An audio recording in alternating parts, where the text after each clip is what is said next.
Welcome back. Today marks day 2 of the government shutdown. The Senate once again failing to pass the dueling short-term funding bills. Senators are not scheduled to vote again until tomorrow afternoon in observance of Yom Kippur today. The Office of Management and Budget Director Russ Vought telling House Republicans that the administration will now begin furloughing federal employees within the next day or two. I spoke with House Speaker Mike Johnson here on this program yesterday and what net positive could come from this shutdown. Speaker, can you assess what you're expecting in terms of the job cuts and how severe they could be? While a shutdown is very damaging for real American people who depend upon government services, it can provide an opportunity to downsize the scope and the scale of government, which is something that we've all always wanted to do. And so in a way, Chuck Schumer has now handed the keys to the kingdom to the executive branch under President Trump to do some things that we would not otherwise be able to do because we would never get Democrat votes for them. Joining me now is New Jersey Congressman Jeff Van Drew. Congressman, it's good to see you this morning. Thank you so much for being here. What do you make of that line of thinking? Is Chuck Schumer walking into a place he really didn't want to be? Oh, he definitely is. Chuck Schumer, the Democrats are in a corner. Here's their problem. They know this is routine. This is a clean CR, which means it's a very, very short time continuation of government to keep it open. They have voted for this in the past over and over again. We've all seen it. I've seen it. No big deal. Nothing to see there. But their electorate, their leadership within their electorate is saying you're not radical enough, you're not extreme enough. Actually, they are, but they even want to go a step further. You cannot cooperate with Republicans at all. Shut her down.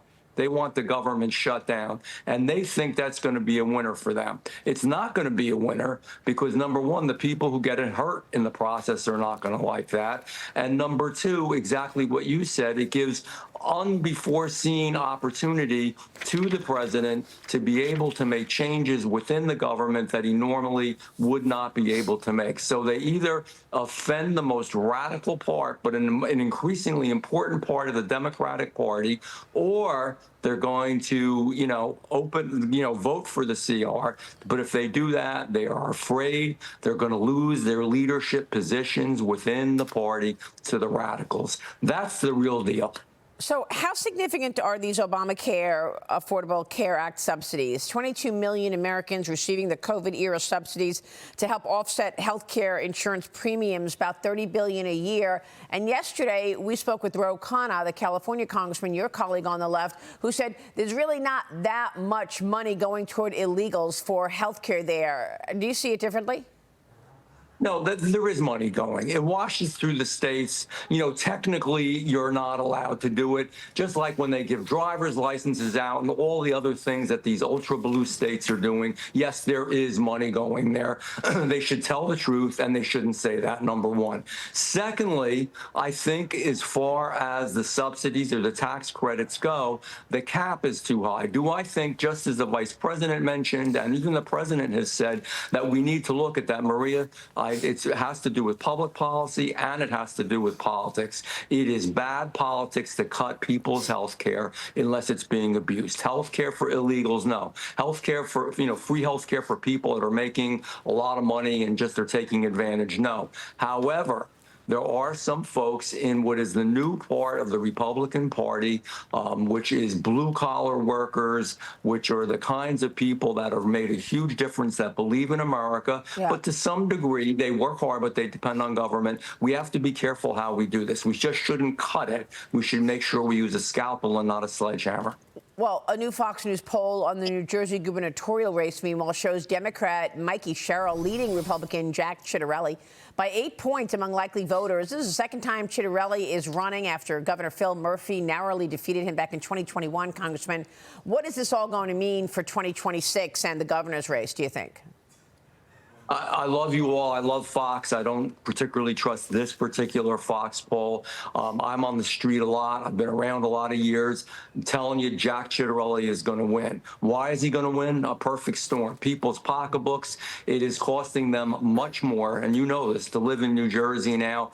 Taxes, again, are high. besides taxes, fees, rates, tolls, besides all of that, insurance costs, both homeowners and car insurance. And then most of all, because of our terrible public policy with energy, we in the last year had actually closed 8 natural gas plants, replaced them with nothing, closed a nuclear plant, replaced it with nothing, put billions of dollars into subsidies for wind turbines, a completely failed policy, and people's rates, their utility rates, their electric rates are going through the roof. And besides all that happening, we are actually hurting families because we're saying that children can do things with their school administrators, change their sex, change their gender, change their name, change their pronouns, don't have to talk to the parents at all. People don't like that. Even in blue New Jersey, they don't like what Murphy did, and she is more the same. Jack Ciattarelli is going to win. Well, I mean, there's also immigration. I mean, did you hear about the Oklahoma Highway Patrol? They're working with ICE to arrest more than 120 illegal immigrants during a 3-day highway operation. The troopers revealed that they found some truckers carrying New York State-issued IDs and licenses, but in the name line it says, quote, no name given. Okay, New York's DMV confirmed that the licenses are, in fact, authentic, and they were issued under existing procedures. Congressman, how do you issue an ID or a license with no name given? Maria, it's part of their MO on the left, on the blue side, on the Democratic side. You couldn't make this stuff up. You couldn't make the open borders up and leaving criminals into the country on purpose. You couldn't make up the things that we're doing to our kids and hurting them, just as I had mentioned before. You can't make up what we were doing to our military and paying for sex change operations in prisons, and you can't make this up. Other Americans, good, hard-working Americans, that are American citizens and aren't criminals, have to go through hell sometimes to get their driver's license and 6 points of proof and all the different things they do. But if you're illegal and possibly dangerous, because they don't know which ones of these people are even actually truly criminals, yeah, you just walk right in. You don't give your name. You can give somebody else's name. You don't give your first name. Wow. There's no real proof. It's unbelievable. It's bizarre. It's perverse. And I'm telling you, people, even Democrats that are normal Democrats that work day in and day out, are getting sick of it in the country and in the state of New Jersey. Certainly sounds dangerous to me. Congressman, it's good to see you this morning. Thanks so much. Thank you. Great to be with you, Maria. And to you.